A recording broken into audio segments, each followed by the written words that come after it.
Hello students, welcome to the channel science by Ekta ma'am. आज की class हमारी class 10th के लिए। आज हम पढ़ेंगे साइंस में हम पिछली क्लास में पढ़ रहे थे चैप्टर नंबर 2 को, जिसमें लास्ट क्लास में हमने पढ़ लिया था डाइल्यूशन पढ़ा था, कंसंट्रेशन पढ़ा था, साथ ही साथ हमने एल्केलाई और बेस में अंतर पढ़ा था। लास्ट टॉपिक हमने यही छोड़ा था। एल्केलाई और बेस में अंतर हमने ये पढ़ा था कि बेस जो होते हैं वो स्वाद में कड़वे होते हैं, छूने पर चिकने फील होते हैं, लेकिन एल्केलाई क्या होते हैं? एल्केलाई वो होते हैं जिनको कि वो बेस होते हैं जो कि वाटर सॉल्युबल होते हैं। सभी बेस वाटर सॉल्युबल नहीं होते, इसलिए सभी बेस को हम एल्केलाई नहीं कह सकते। केवल वो बेस जो कि वाटर सॉल्युबल है उनको हम एल्केलाई या क्षारक कह सकते हैं। इसके बाद ये जो हमारा चैप्टर है, इसमें आगे हमें पढ़ना है सॉल्ट्स के बारे में। अलग अलग तरह के सॉल्ट्स, किस तरह उन्हें बनाया जाता है, क्या क्या काम में आते हैं। लेकिन उससे पहले हमें पढ़ना पड़ेगा पीएच स्केल के बारे में। तो आज की क्लास को स्टार्ट करते हैं। अगला जो हमारा टॉपिक है, लास्ट क्लास के बाद जहां हमने चैप्टर को छोड़ा था, उसके आगे के टॉपिक पर आज हम चलते हैं। और सबसे पहले हम पढ़ते हैं पीएच स्केल के बारे में। क्या है ये पीएच स्केल? तो पीएच स्केल जो है ये हमें बताती है कि कोई भी दिया गया जो सब्सटेंस है वो कितना ज्यादा एसिडिक या कितना ज्यादा बेसिक है। यानी कि कोई भी दिया गया पदार्थ कितना अम्लीय है या फिर कितना क्षारीय है, उसका पता लगाया जाता है किसकी मदद से? पीएच स्केल की मदद से। इसको पता करने के लिए एक यूनिवर्सल इंडिकेटर काम में लिया जाता है। यूनिवर्सल इंडिकेटर यानी कि सार्वत्रिक, और इंडिकेटर को कहा जाएगा सूचक, काम में लिया जाता है। ये कई सारे सूचकों का यानी कि इंडिकेटर का मिक्सचर होता है। एक स्ट्रिप होती है जो कि इस यूनिवर्सल इंडिकेटर को काम में लेने के बाद अलग अलग पीएच पर अलग अलग कलर शो करती है और उसकी मदद से पीएच का पता किया जाता है। सबसे पहले अब हम ये जो पीएच है, इसमें पीएच का पता करें तो पी जो है, यहाँ पर एक साइंटिस्ट थे जिनका नाम था सोरेनसन।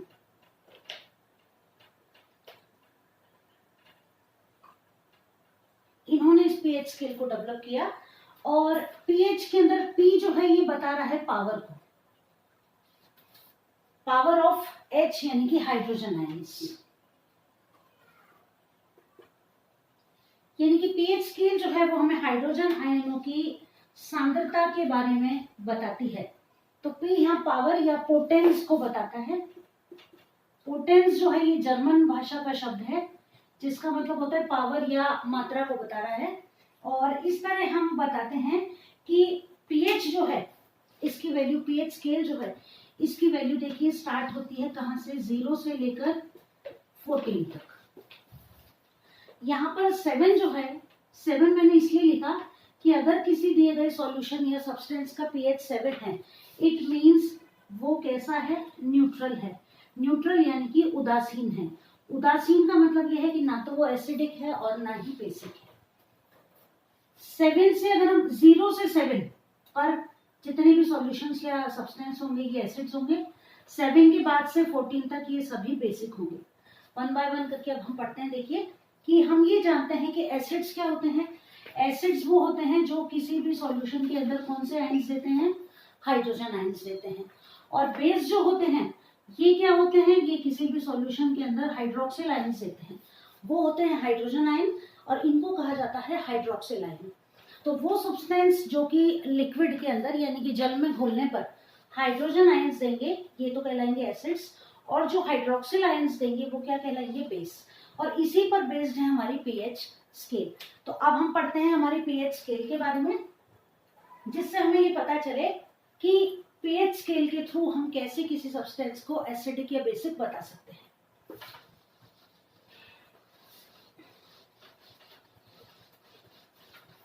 तो देखिए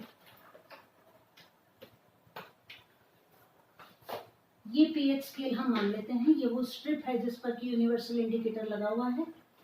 पीएच स्केल से हम कैसे पता करें कि कोई सॉल्यूशन एसिडिक है या बेसिक है? यहाँ मैंने पीएच लिखा 7, यहाँ लिखा 0, यहाँ लिखा मैंने 14। 7 जब मैंने लिख दिया है इसका मतलब यहाँ है न्यूट्रल।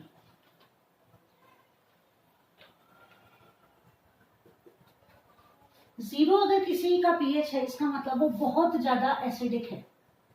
ठीक है, यानी कि जब हम 7 से लेफ्ट यानी 0 की तरफ आते हैं, यानी कि यहाँ क्या हो रहा है, increase in H plus ions concentration, यही हो रहा है।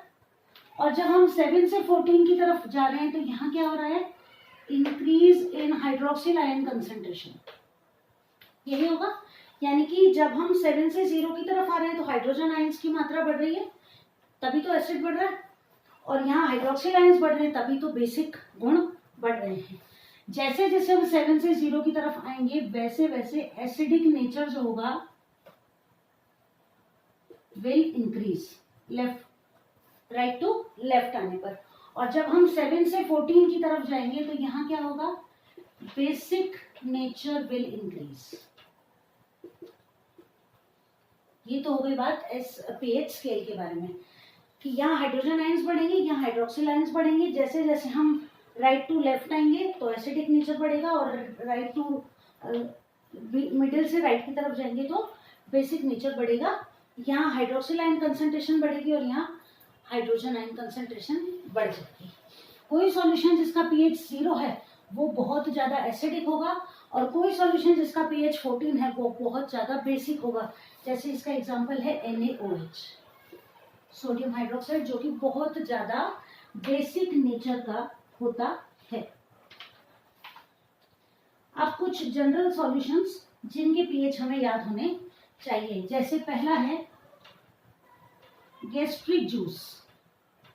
गैस्ट्रिक जूस जो कि हमारे स्टमक के अंदर होता है, इसका pH होता है लगभग 1.2, यानी कि ये काफी ज्यादा एसिडिक होता है।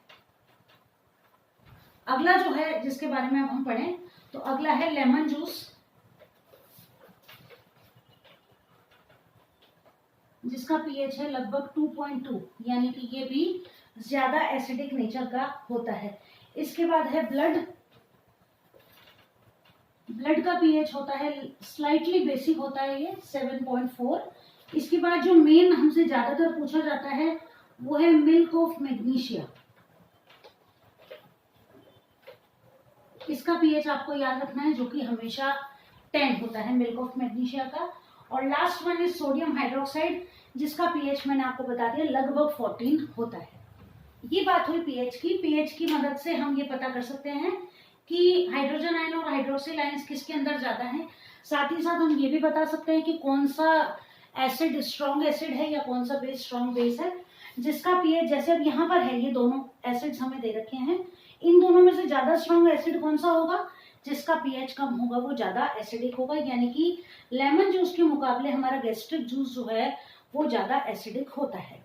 तो एसिडिक नेचर के लिए रिवर्स चलते हैं, जिसका pH कम होगा वो ज्यादा एसिडिक होगा। बेसिक नेचर के लिए अब मिल्क ऑफ मैग्नीशिया और NaOH में कौन ज्यादा बेसिक है, तो वो NaOH ज्यादा बेसिक है। तो हमको ये भी पता चल गया कि जो सॉल्यूशन ज्यादा हाइड्रोजन आयंस देंगे वो स्ट्रॉन्ग एसिड होंगे, जो ज्यादा हाइड्रोक्सिल आयंस देंगे वो ज्यादा बेसिक नेचर के होंगे, जो कम हाइड्रोजन आयंस देंगे वो कम एसिडिक नेचर के होंगे, और जो कम हाइड्रोक्सिल आयंस देंगे वो कम बेसिक नेचर के होंगे। अब ये एसिड्स और बेस जो हैं ये हमारे दैनिक जीवन में किस तरह काम आते हैं ये हम पढ़ते हैं। ये क्लियर हो गया। चलिए अब आगे चलते हैं। मिल्क ऑफ मैग्नीशिया का pH आपको याद रखना ही है, अधिकतर एग्जाम में आपसे पूछा जाता है। मिल्क ऑफ मैग्नीशिया काम में आता है, आपने देखा होगा कि कुछ तो फ्रूट सॉल्ट्स होते हैं जो हम एसिडिटी होने पर पीते हैं, कुछ लिक्विड्स भी आते हैं जिनको एसिडिटी होने पर हम पीते हैं, बॉटल में सिरप की फॉर्म में आते हैं, और उनके अंदर होता है मिल्क ऑफ मैग्नीशिया। अब आगे हम पढ़ेंगे importance of pH in our daily life. Importance of pH in our daily life. ये pH जो है ये हमारे दैनिक जीवन में कहाँ कहाँ किस तरह काम आ रही है। सबसे पहली बात कि plants and animals are pH sensitive. तो क्या प्लांट्स और एनिमल्स pH सेंसिटिव होते हैं? देखिए, तो हमारी जो बॉडी है किसी लिविंग ऑर्गेनिज्म की 7 से लेकर 7.8 यानी कि स्लाइटली बेसिक pH पर काम कर सकती है। जैसे कि अभी हमने देखा हमारे ब्लड का pH 7.4 होता है, यानी कि स्लाइटली बेसिक होता है। इसी तरह तो हमारी बॉडी जो है वो 7 से 7.8 के पीएच पर नॉर्मली काम कर सकती है। अब अगर ये पीएच रेंज थोड़ी सी भी चेंज हो जाती है तो हमारी जो लिविंग जो एक्सरसाइज बॉडी के अंदर जो जो क्रिया विधियां हो रही हैं उन पर भी एडवर्स इफेक्ट पड़ता है, यानी कि विपरीत प्रभाव पड़ता है। जिसका कि एक एग्जांपल हम ये देख सकते हैं कि रेन वाटर जो होता है, रेन वाटर तो वैसे तो नॉर्मल रेन होती है, लेकिन अगर रेन वाटर का पीएच कम हो जाता है, किससे 5.6 से कम हो जाता है। 5.6 से कम होने का क्या मतलब है कि इसके अंदर एसिडिक प्रॉपर्टीज जो है वो इंक्रीज हो जाएंगी।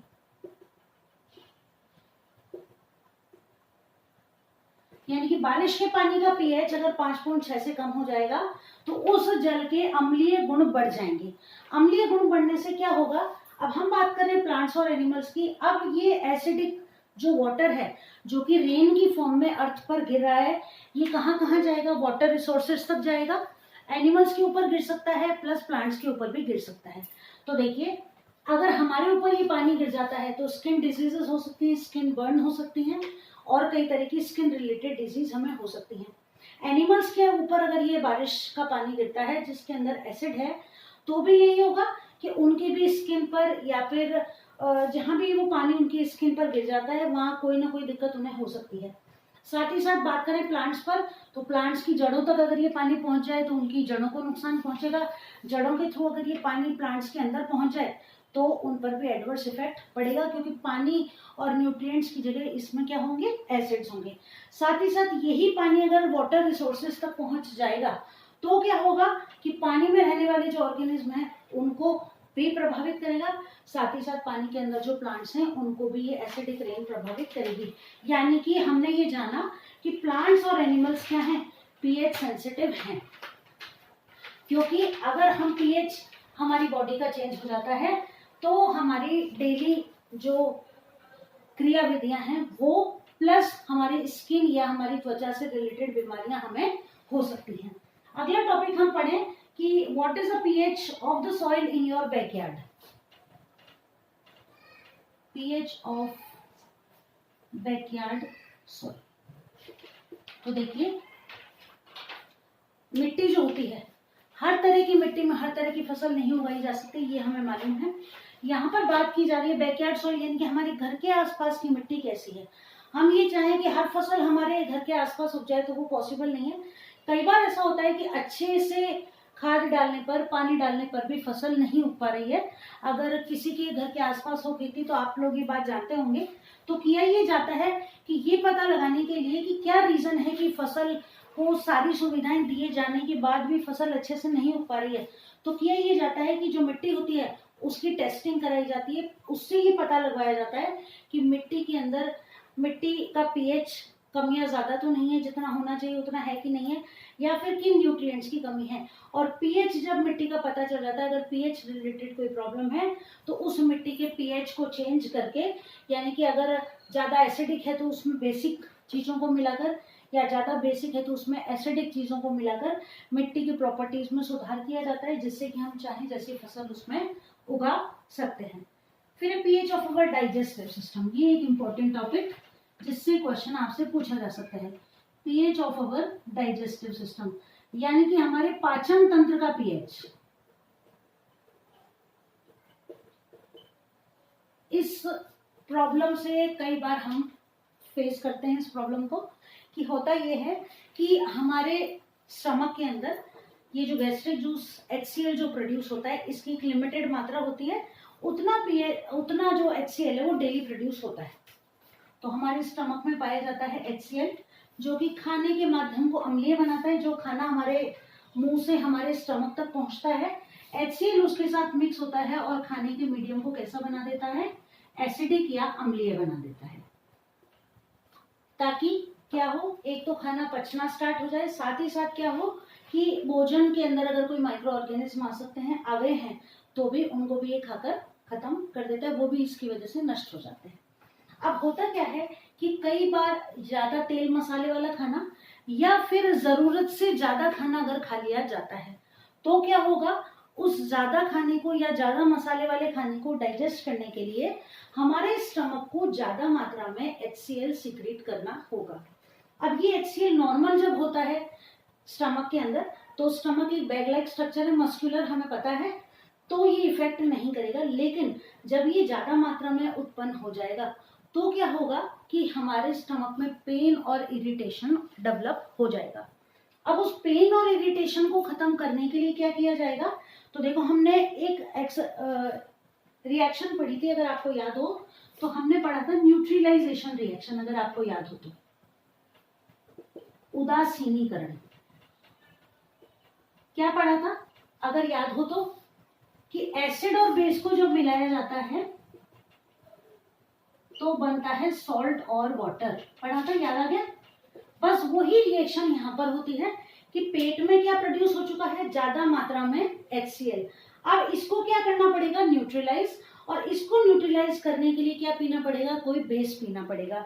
तो कुछ फ्रूट सॉल्ट्स आते हैं, हमें मालूम है, वो या तो पानी में मिलाकर पिए जाते हैं या फिर कुछ सॉल्यूशंस आते हैं सिरप की फॉर्म में, उनको पिया जाता है, जैसे कि मिल्क ऑफ मैग्नीशिया, अभी अभी हमने पढ़ा, जिसका pH होता है 10। अब देखो HCl जिसका pH है लगभग 1.2 और मिल्क ऑफ मैग्नीशिया हमने पी लिया जिसका pH है लगभग 10। तो ये दोनों मिलकर क्या करेंगे, ये जो बेस हमने पिया है ये हमारे स्टमक में प्रोड्यूस एसिड को न्यूट्रलाइज करेगा और बदले में बन जाएगा सॉल्ट और वाटर, और इस तरह हमें एसिडिटी की प्रॉब्लम से क्या मिल जाएगा, छुटकारा मिल जाएगा। तो ये जो एंटासिड्स, इनको क्या कहा जाता है, ये जो बेस हम पीते हैं इनको कहा जाता है एंटासिड। ये क्लियर हो गया? आगे चलें और अगला पढ़े pH as the cause of tooth decay.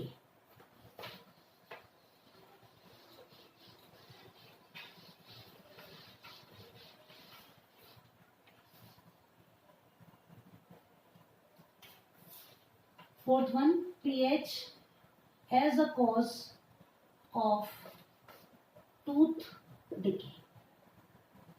अब दांत खराब करने के अंदर भी pH कहीं ना कहीं एक इम्पोर्टेंट रोल प्ले कर रहा है।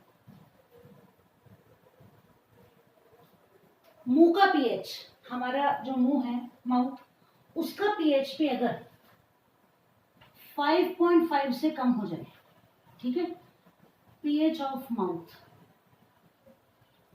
अगर 5.5 से कम हो जाता है, इसके पीछे रीजन क्या होगा, 5.5 से कम हो रहा है, इसका मतलब क्या हो रहा है, एसिडिक ज्यादा हो रहा है। एसिडिक ज्यादा कब हो रहा है, तो उसके पीछे रीजन क्या होता है, देखिए कि जब हम कुछ खाते हैं तो हर बार तो ब्रश कर पाना पॉसिबल नहीं है।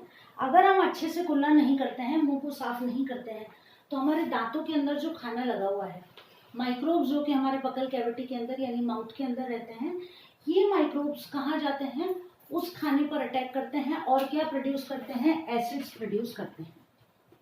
ये जो एसिड्स होते हैं ये इफेक्ट करते हैं हमारे दांतों के इनेमल को। इनेमल आप जानते हैं, इनेमल हमारी बॉडी का हार्डेस्ट सब्सटेंस। अब ये जो इनेमल है ये बना हुआ होता है कैल्शियम हाइड्रोक्सी एपेटाइट से। इनेमल क्या होता है, कैल्शियम हाइड्रोक्सी एपेटाइट, जो कि कैल्शियम फॉस्फेट का ही एक फॉर्म है।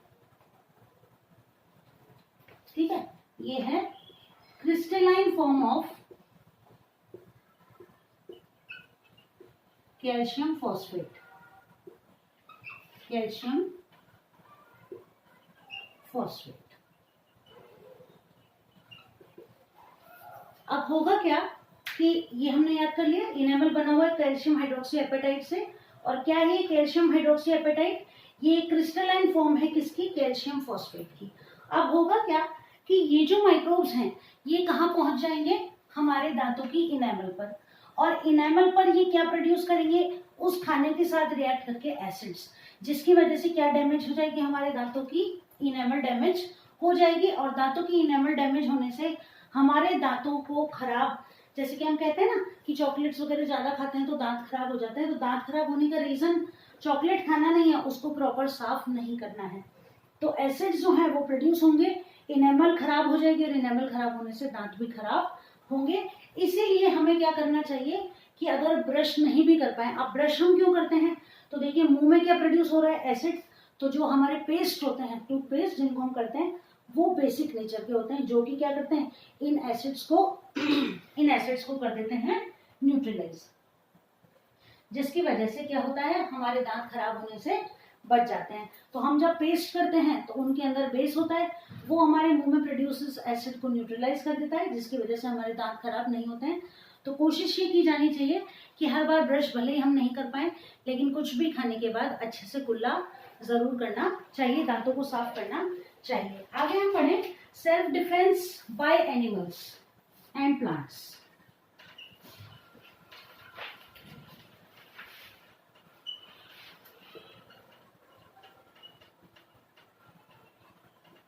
अब पीएच सेंसिटिव प्लांट्स और एनिमल्स है, ये हमने पढ़ लिया, लेकिन इनकी वजह से होता क्या है कि ये भी पीएच के थ्रू अपनी रक्षा कर पाते हैं।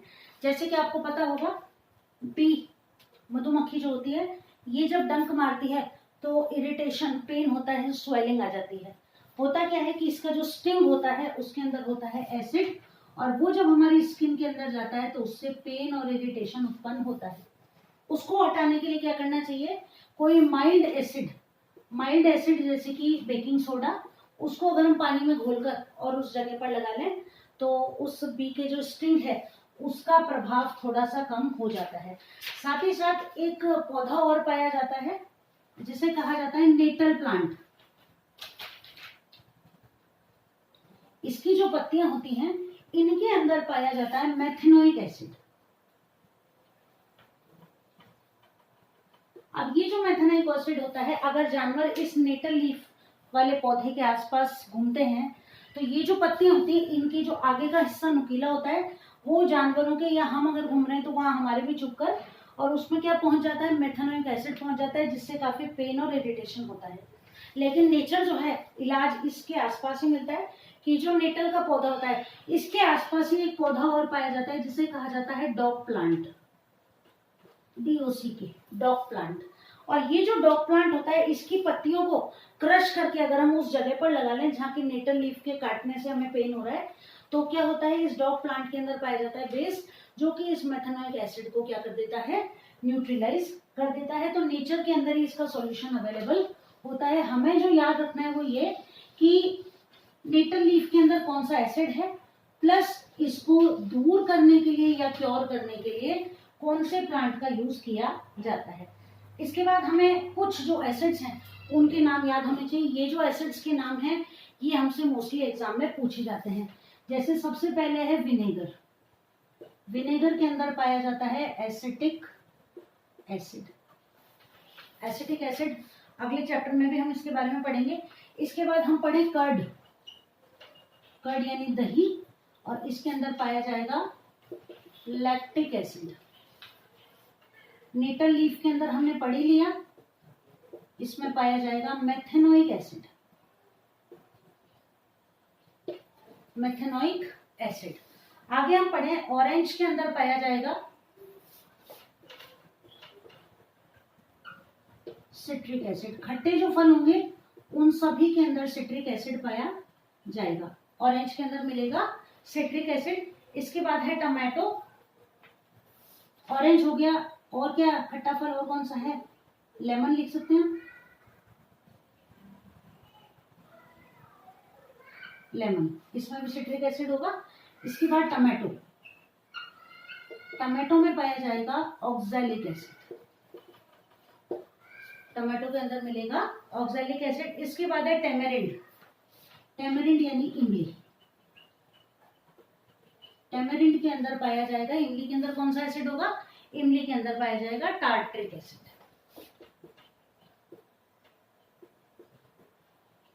ये जो कॉमन एसिड्स हैं इनके नाम हमें याद होने चाहिए।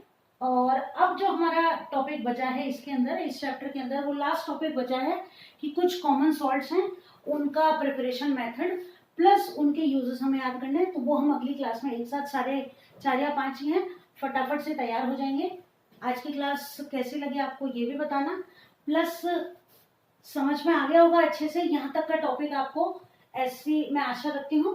जल्दी ही मिलते हैं अगली क्लास में, जिससे कि हमारा ये जो चैप्टर है ये कंप्लीट हो जाएगा। तो करते रहिए तैयारी इसी तरह, अपनी छुट्टियों को वेस्ट ना करके और अच्छे से पढ़ते रहिए। क्लास से आपको मदद मिल रही होगी ऐसी मैं आशा करती हूँ, और जल्दी ही मिलते हैं अगली क्लास में। तब तक के लिए पढ़ते रहिए अच्छे से। बाय।